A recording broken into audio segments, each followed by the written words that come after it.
From the Cronkite studios in downtown Phoenix, this is Cronkite News.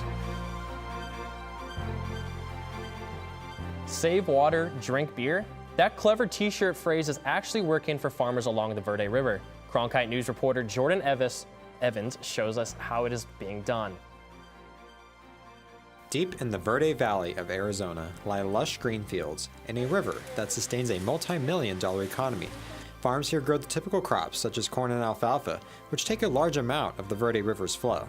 But there's a growing concern with drought in the state and how much water is coming out of the river for farming. We need ways to balance that increased use by decreasing some of the historic uses, but we also didn't want to take farming out of production. We wanted to find a way to restore flows and to protect farming, so this was a good option for that. Kim is part of the Nature Conservancy of Arizona, and she's working with Hauser and Hauser Farms to turn water-intensive crops to a crop that uses less water.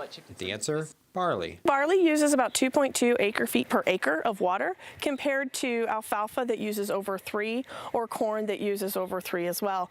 And then those two crops use water all summer long, whereas barley is planted in January and harvested in early June, so it doesn't use any water during June. With the Verde River being the lowest in the month of June and over 150 acres of farmland being converted to barley, over 47 million gallons of water have been kept in the river.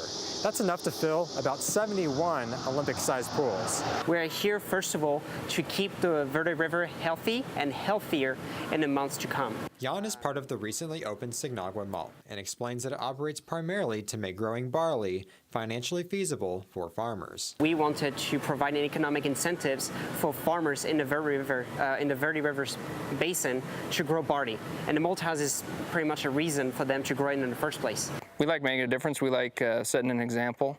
So for us to do some of the project we've done, not just with the barley, but other things that we've done have been, real good. The plan is that more farmers will convert fields to barley, conserving water while also fostering a local industry for local brewers. The mountains surrounding the Phoenix metro area offer individuals the chance to escape concrete, but that doesn't necessarily mean other people. Despite over 200+ miles of public trails for outdoorsmen to enjoy, population increase in the area is leading to crowded mountains and issues for users. Jake Trybulski reports. As people continue to flock to Arizona's most crowded city, traffic is appearing in places without paved roads. We like to say that our trails are loved to death, and that really is true. According to the U.S. Census Bureau, the Phoenix metropolitan area has grown about 13% since 2010.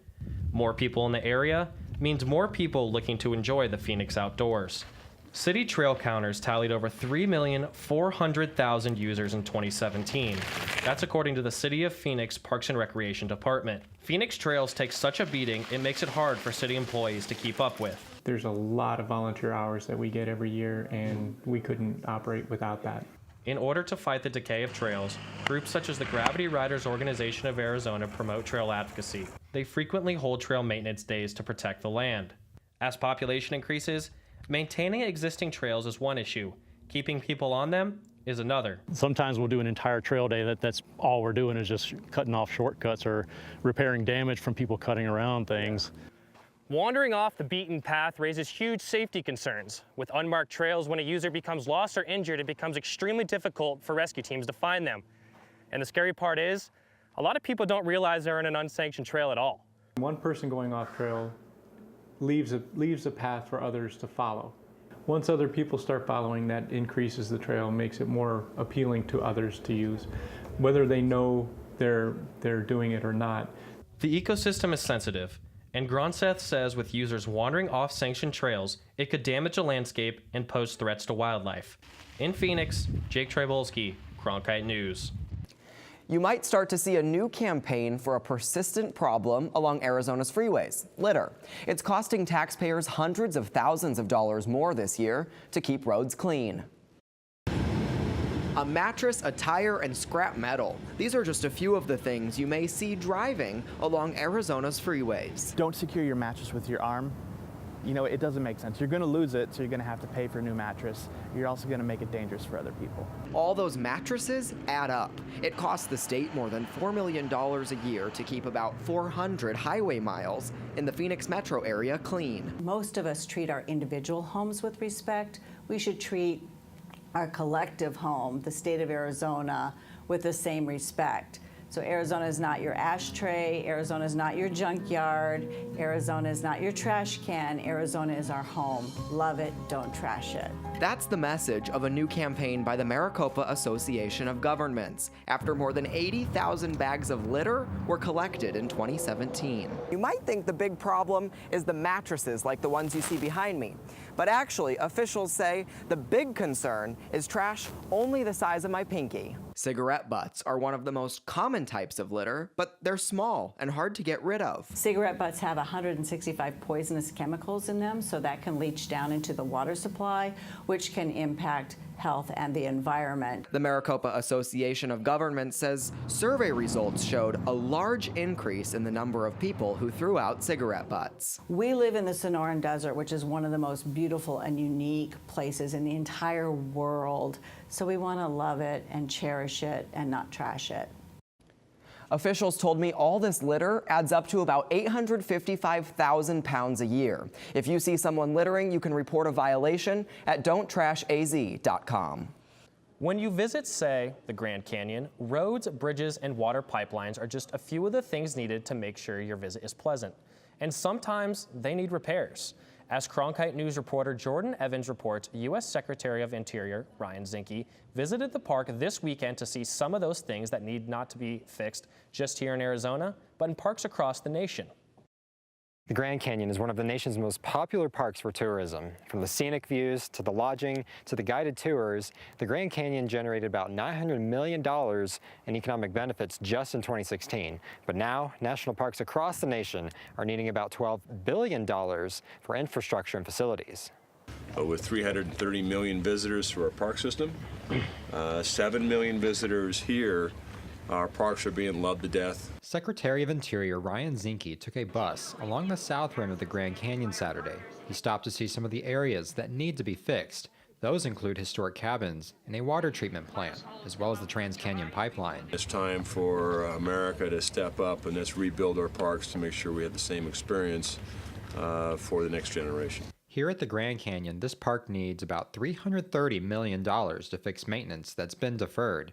That's only a small part of the nearly $12 billion needed to repair all of the national parks. Deferred maintenance is maintenance that hasn't happened to buildings, assets, roads, utilities that needs to be done, but because of various reasons, whether it's budget or time, hasn't happened, and it leaves buildings and assets in poor condition. The opportunity we have today is funding that may come our way and be able to raise the profile of that topic and fund those projects that need to be done. That funding could come through competing plans in Congress, which would provide billions of dollars to the National Park Service to make repairs. National parks in Arizona alone need $531 million. California needs the most at $1.8 billion.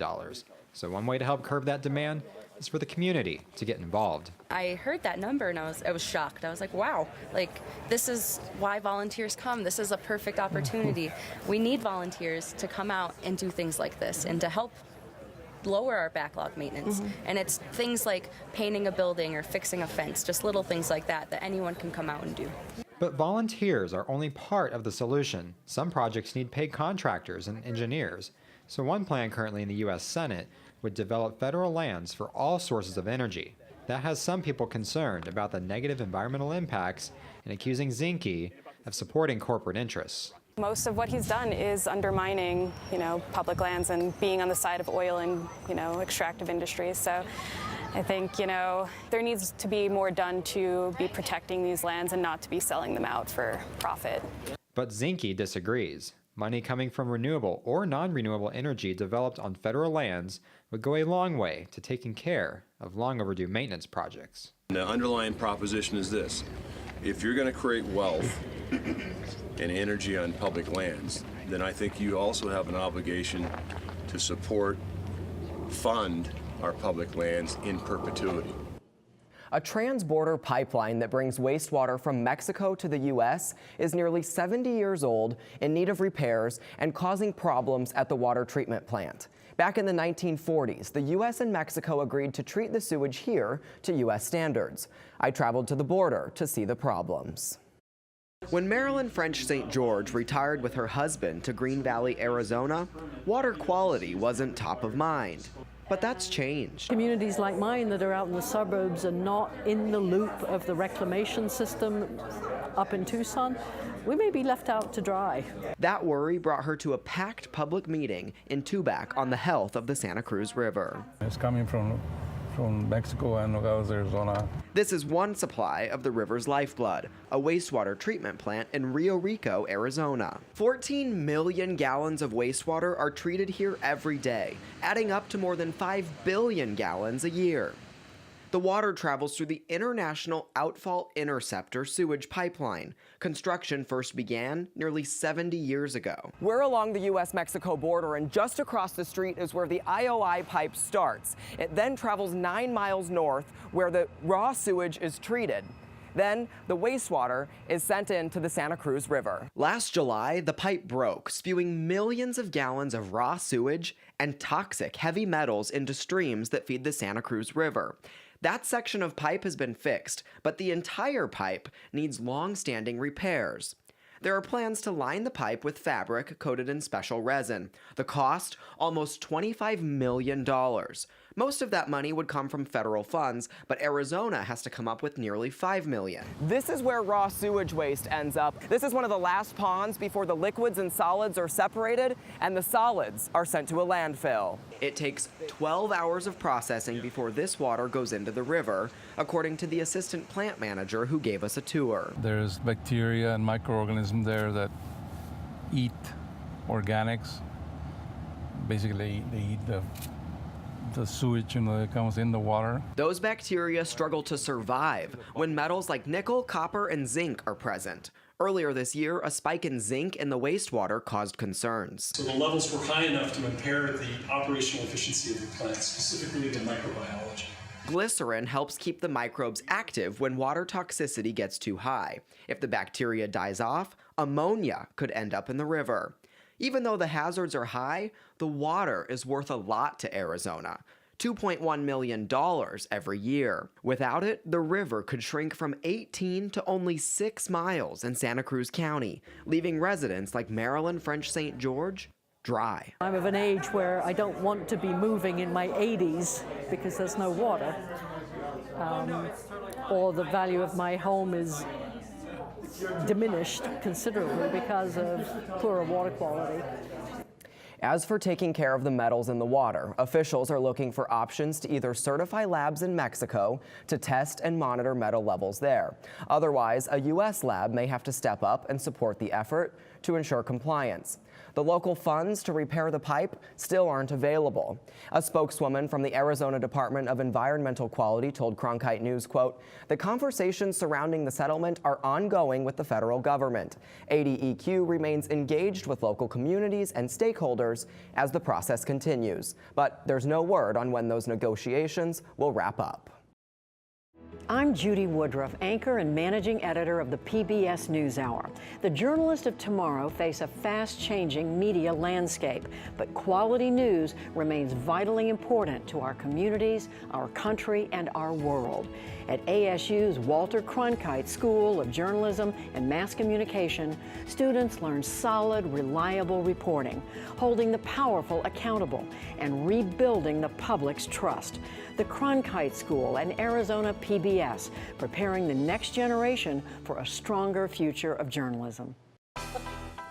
If you're looking for one show that tells you what happened that day in the world of business, it's NBR. We saw a classic shipwreck. Nordstrom's opening stores. Triple-digit gains. Crude climbs. We're there to help our audience find new investment ideas. The market still has room to go up. Nightly Business Report is the longest-running business television program in history. Weeknights at 10:30 on Arizona PBS. The border town of Naco, Arizona is once again dealing with a burst pipeline that's spilling 300 gallons of sewage every minute coming from the Mexican side. Now officials are looking for permanent solutions under difficult circumstances. Cronkite News reporter Brittany Watson went to Naco and shows us what they're dealing with. Thousands of gallons of raw sewage are spilling into Naco, Arizona from Naco, Sonora every day, leaving residents wondering when this pipeline will be getting repaired.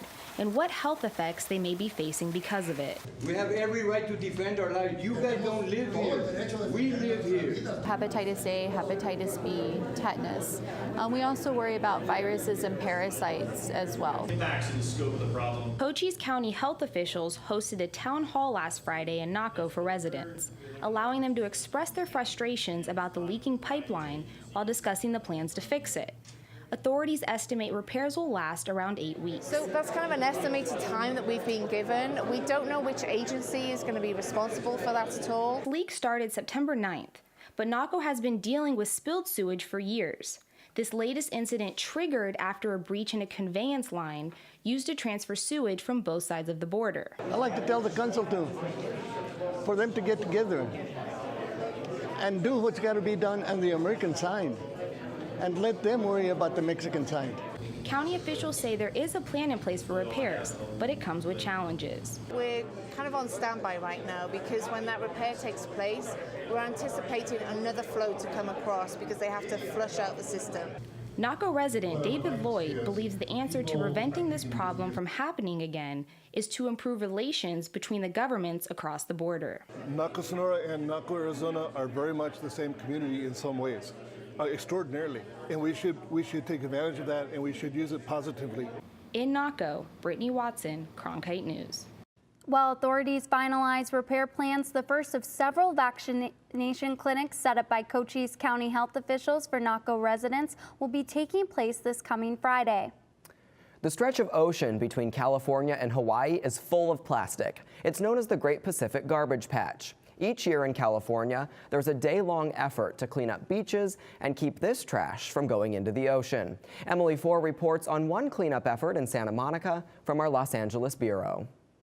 So actually my wife made this for me, and she had a lot of fun doing it. This is some of the things that we pick up.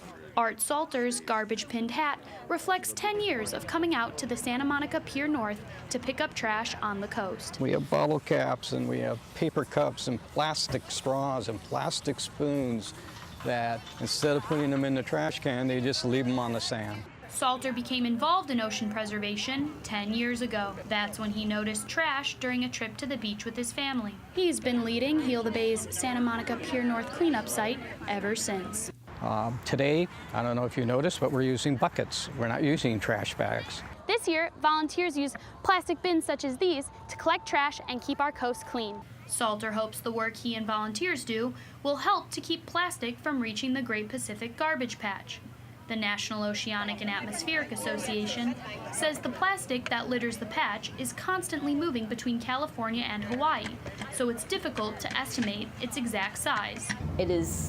It's massive. It really kind of scares me a little bit, to be honest with you. Beth Polidoro is an associate professor of marine toxicology at Arizona State University. She says about 80% of the Great Pacific Garbage Patch is made up of plastic pollution, but there are simple steps to reduce plastic use and keep pollution from entering the ocean. Use stainless steel water bottles. Don't drink out of plastic water bottles. There already are solutions out there. Polidoro says efforts like Heal the Bay's Coastal Cleanup Day are a stepping stone to helping keep plastic out of the ocean. In Santa Monica, Emily Four, Cronkite News. Art Salter says there are about 1,000 cleanup sites in California. LA County saw a total of 12,500 volunteers and 37,000 pounds of trash collected. Arizona has received nearly $235 million over the past 50 years from what's called the Land and Water Conservation Fund. But the deadline for the fund's renewal is this Sunday. Cronkite News reporter Jordan Daphnis is tracking the possible impact on Arizona's recreational areas. Money from the Land and Water Conservation Fund is used for things like renovation and expansion. It even affects parks and recreational facilities inside Maricopa County. The sights, the sounds, the joy it can bring. Richard Bruner just recently moved to Arizona. For him, hiking the trails of Lost Dutchman State Park is a chance to connect with nature. It's amazing out here. You know, if you give yourself time to look around and to feel, you can, when you get up higher up, you can hear the wind blow, and there's nobody around, there's no sounds. The Land and Water Conservation Fund was established in 1965 to provide funding to state parks like Lost Dutchman. But you don't have to go far to see the fund at work. For example, El Dorado Park in Scottsdale. LWCF funded to build this lake. And this lake is stocked with fish, which allows people to have a community fishing opportunity and brings another dynamic to a park. The fund even goes towards recreational facilities like Tempe Sports Complex.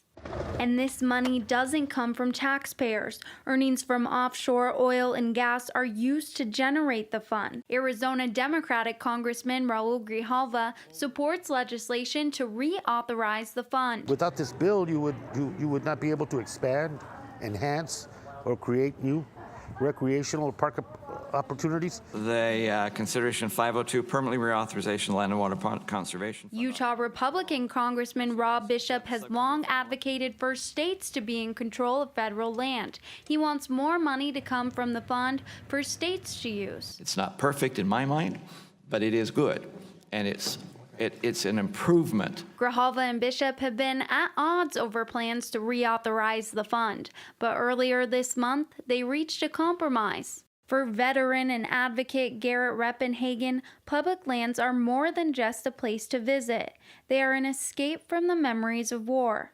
When I came home as an Army sniper, I came back to my mother's house in Green Mountain Falls, Colorado, and her backyard is Pikes Peak and Pike National Forest.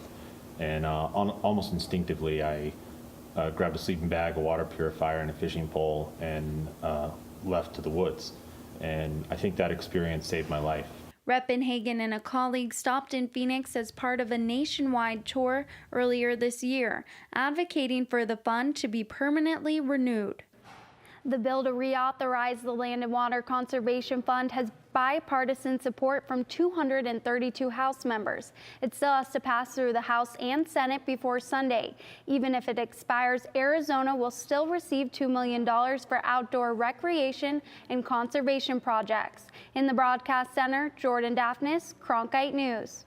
The border town of Naco is still dealing with a pipeline that's been spilling raw sewage for weeks. And as officials try to figure out a way to solve the problem, several efforts are being made to keep people safe, including a free vaccination clinic. Cronkite News reporter Brittany Watson was there.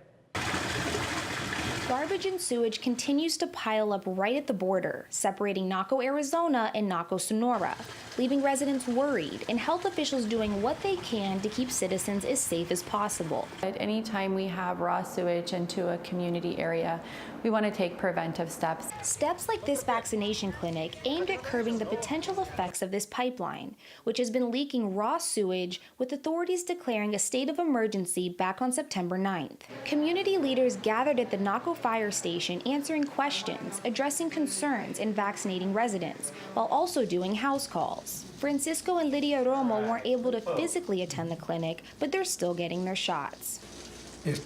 I'm at home at all times because of her. She is unable to move, so I have to be here for her. The Romos are getting protected from a spill that's been happening on and off, but this is the first time it's flowed into residential areas. With consistent flows roughly quarterly, that can range anywhere from a couple of weeks to 4 or 5 months. A sole source water aquifer provides water to Naco, Arizona, Naco, Sonora, and is pumped to residents in Bisbee. So the health concern here is how much of this sewage could potentially make its way through the soil and pollute the groundwater supply. Several lab tests are being done, checking for E. coli, fecal coliforms, nitrates and nitrites, heavy metals, volatile organics, and more. Officials say plans for temporary repairs are underway, but they're looking for a permanent solution involving governments from both sides of the border. To fix it completely is the responsibility of Mexico. The Mexican authorities and the water system in Mexico, it is ultimately their responsibility to manage their sewage flows. In Naco, Brittany Watson, Cronkite News. There will also be a children's vaccination clinic on October 12th as officials await the results of the lab test. Local officials in Cochise County say they need state and federal authorities to work with their Mexican counterparts to fix this leaking pipeline permanently. The city of Phoenix has launched a new program to help people figure out what they can and cannot recycle. Cronkite News reporter Jatsi Medina checked out the new recycling effort. Monica Strauss begins her day by going through people's recycling bins. There's paper towel and a foam cup, which we do not take. Strauss is a solid waste environmental specialist for the city of Phoenix. She looks for residents who aren't putting the right stuff in the blue bin. They get an oops tag. Those that are get a shine on tag. If it is 20% or more from what we can tell visually here, we do, along with the oops tag, reject it. The city of Phoenix estimates 30% of the waste recycling plants receive is contaminated or just not recyclable. But the pilot program saw positive results. When we first started it, we saw that we had about 72% of the residents were getting oops tags, right? And the other ones were shine on. As we saw the end in the 5th week, it actually turned around. Plastic bags and containers that aren't cleaned properly are among the many things you can't recycle. That's why homes like this one are getting an oops tag on their recycling bin. Phoenix resident Megan Easter thought she and her family were good recyclers. I'm definitely going to have a conversation again with my children about what is recyclable and what is not. Not everyone gets an oops tag. Many people in Phoenix are doing their recycling right. The common items that we see in there that are right are cardboard, plastic bottles, paper, junk mail, newspaper. Those are items that Megan Easter will make sure her children recycle. You guys are going to be the next generation taking care of the planet. Let's try to make sure that we do it the correct way. Easter's hopeful the next time the city picks up her recycling, there will be a shine on tag on the blue bin. In Phoenix, Jatsi Medina, Cronkite News. The city of Phoenix will run the Oops, Shine On program for the next 12 to 18 months in 4 regions. These are places that have more contaminated recycling items than other areas in the city.